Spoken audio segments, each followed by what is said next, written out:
खबर आई उधर ईरान के राष्ट्रपति के रूस दौरे से जुड़ी हुई। इजरायल और हमास की जंग के बीच ईरान के राष्ट्रपति इब्राहिम रईसी रूस के दौरे पर पहुंच गए, जहां उन्होंने रूस के राष्ट्रपति व्लादिमीर पुतिन से मुलाकात की। दोनों नेताओं की मुलाकात ऐसे वक्त में हुई जब यूक्रेन जंग और पश्चिम एशिया में जारी युद्ध को लेकर पूरी दुनिया दो धड़ों में बटी हुई दिख रही है। इसमें एक तरफ अमेरिका, इजरायल और यूरोप के देश शामिल हैं, तो दूसरी तरफ रूस, चीन और ईरान समेत कई मुस्लिम देश। इसी वजह से ईरान के राष्ट्रपति रईसी और पुतिन की मुलाकात को अहम माना जा रहा है, क्योंकि इसे अमेरिका के खिलाफ होने वाली एक बड़ी गोलबंदी की तरह भी देखा जा रहा है। और माना जा रहा है कि रूस के राष्ट्रपति पुतिन अमेरिका के खिलाफ बन रहे धड़े की अगुवाई करने की पूरी रणनीति बना चुके हैं। इसीलिए उन्होंने एक दिन पहले यूएई और सऊदी अरब का दौरा किया और इसके अगले ही दिन ईरान के राष्ट्रपति इब्राहिम रईसी रूस की राजधानी मॉस्को पहुंच गए। वहां पहुंचने पर पुतिन ने उनका गर्मजोशी से स्वागत किया। माना जा रहा है कि जिस अंदाज में पुतिन इब्राहिम रईसी से मिले, वो ये साबित करने के लिए काफी है कि रूस और ईरान के बीच किस हद तक नजदीकियां बढ़ चुकी हैं। दोनों नेताओं ने काफी देर तक कई मुद्दों पर बातचीत की और खबर है कि इस दौरान इजरायल और हमास के बीच चल रही जंग पर भी चर्चा की गई। और इस बैठक के बाद पुतिन खुद इब्राहिम रईसी को छोड़ने उनकी गाड़ी तक गए। यानी रूस ने ईरान से अपने रिश्ते और मजबूत करने में कोई कसर नहीं छोड़ी। माना जा रहा है कि दोनों देशों की ये जुगलबंदी पश्चिम एशिया में अमेरिका के लिए बड़े खतरे की घंटी साबित हो सकती है। कहा तो ये भी जा रहा है कि जंग के मुद्दे पर जिस तरह दुनिया दो धड़ों में बंटती दिख रही है, उसमें अमेरिका और उसके दोस्तों के खिलाफ रूस और ईरान बड़ी भूमिका निभा सकते हैं।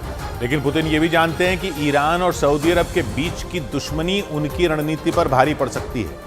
माना जा रहा है कि इसीलिए पुतिन ने सऊदी अरब के प्रिंस और ईरान के राष्ट्रपति से अलग अलग मुलाकात की।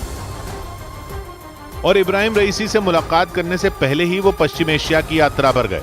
एक दिन पहले उन्होंने यूएई और सऊदी अरब का दौरा किया। वो अपने खास विमान के जरिए इन दोनों देशों में गए। उनके विमान के साथ ही 4 सुखोई लड़ाकू विमान भी थे, जिनकी खूब चर्चा हुई, क्योंकि पुतिन ने लड़ाकू विमानों के साथ पहली बार किसी देश का दौरा किया। माना जा रहा है कि पुतिन ने अमेरिका के खिलाफ जिस धड़े को मजबूत करने की रणनीति बनाई है, उसमें ईरान और सऊदी अरब को साथ लाने का भी प्लान है, क्योंकि इन दोनों देशों के बीच लंबे वक्त से दुश्मनी है।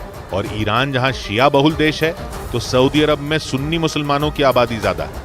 इन दोनों देशों में पिछले महीने भी एक राय नहीं बन पाई थी, जब तमाम मुस्लिम देश इजरायल और हमास की जंग के मुद्दे पर एक मंच पर जुटे थे।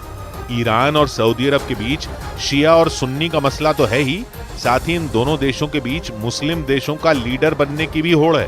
कहा जा रहा है कि इन्हीं मतभेदों को देखते हुए पुतिन ने पहले सऊदी अरब के प्रिंस से मुलाकात की और फिर अगले दिन वो ईरान के राष्ट्रपति से मिले। और कहा जा रहा है कि उनकी पूरी कोशिश अमेरिका की घेरेबंदी की है। हालांकि पूरी दुनिया जिन दो धड़ों में बढ़ती दिख रही है, उसकी शुरुआत यूक्रेन जंग से ही हो गई थी।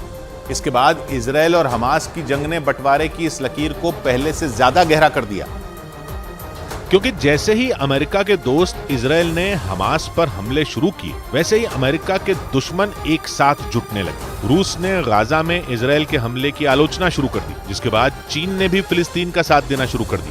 और इसी वजह से पश्चिम एशिया में इजरायल और अमेरिका के खिलाफ माहौल बनना शुरू हो गया। इससे पूरी दुनिया दो धड़ों में बढ़ती दिखने लगी, जिसमें एक तरफ रूस, चीन और ईरान समेत कई मुस्लिम देश खड़े दिखाई दे रहे हैं, तो दूसरी तरफ अमेरिका, इजरायल, ब्रिटेन, दक्षिण कोरिया और यूरोप के देशों ने मोर्चा संभाल रखा है। और माना जा रहा है कि इसीलिए रूस ने ईरान का पूरा साथ देने की तैयारी की है, ताकि पश्चिम एशिया से अमेरिका को बाहर किया जा सके। पश्चिम एशिया के कई देशों में अमेरिका के सैन्य ठिकाने हैं। इजरायल और हमास की जंग के बहाने उसने वहां अपने जंगी जहाजों की तादाद भी बढ़ा दी है। यही नहीं, अमेरिका ने उस इलाके में अपने सैनिकों की संख्या में भी इजाफा किया है।